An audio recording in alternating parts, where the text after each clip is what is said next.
आप सभी को जय मसीह की द बाइबल पोर्शन में आपका स्वागत है।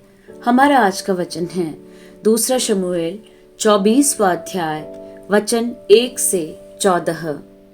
यहोवा का कोप इस्राएलियों पर फिर भड़का और उसने दाऊद को उनकी हानि के लिए यह कहकर उभारा, इस्राएल और दाऊद की गिनती ले।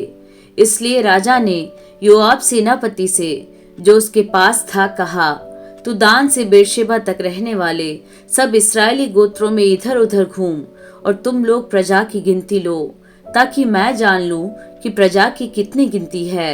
योआब ने राजा से कहा, प्रजा के लोग कितने भी क्यों न हों, तेरा परमेश्वर यहोवा उनको 100 गुना बढ़ा दे और मेरा प्रभु राजा इसे अपनी आंखों से देखने भी पाए। परंतु हे मेरे प्रभु, हे राजा, यह बात तू क्यों चाहता है? तो भी राजा की आज्ञा योआब और सेनापतियों पर प्रबल हुई।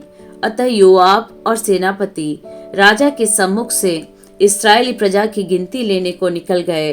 उन्होंने यरदन पार जाकर अरोएर नगर की दाहिनी ओर डेरे खड़े किए, जो गाद की घाटी के मध्य में और याजेर की ओर हैं।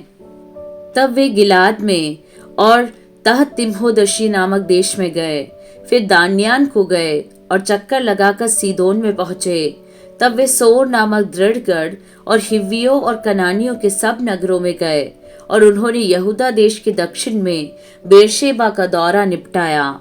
इस प्रकार सारे देश में इधर उधर घूम घूम कर वे 9 महीने और 20 दिन के बीतने पर यरूशलेम को आए। तब योआब ने प्रजा की गिनती का जोड़ राजा को सुनाया, और तलवार चलाने वाले योद्धा इस्राएल के तो 8 लाख और यहूदा के 5 लाख निकले। प्रजा की गणना करने के बाद दाऊद का मन व्याकुल हुआ। अतः दाऊद ने यहोवा से कहा, यह काम जो मैंने किया वह महापाप है। तो अब हे यहोवा, अपने दास का अधर्म दूर कर, क्योंकि मुझसे बड़ी मूर्खता हुई है। सवेरे जब दाऊद उठा, तब यहोवा का यह वचन गाद नामक नबी के पास, जो दाऊद का दर्शी था, पहुंचा। जाकर दाऊद से कह, यहोवा यूं कहता है कि मैं तुझको 3 विपत्तियां दिखाता हूँ, उनमें से एक को चुन ले कि मैं उसे तुझ पर डालूं। अतः गाद ने दाऊद के पास जाकर इसका समाचार दिया और उससे पूछा, क्या तेरे देश में 7 वर्ष का अकाल पड़े, या 3 महीने तक तेरे शत्रु तेरा पीछा करते रहें और तू उनसे भागता रहे, या तेरे देश में 3 दिन तक मरी फैली रहे? अब सोच विचार कर कि मैं अपने भेजने वाले को क्या उत्तर दूं।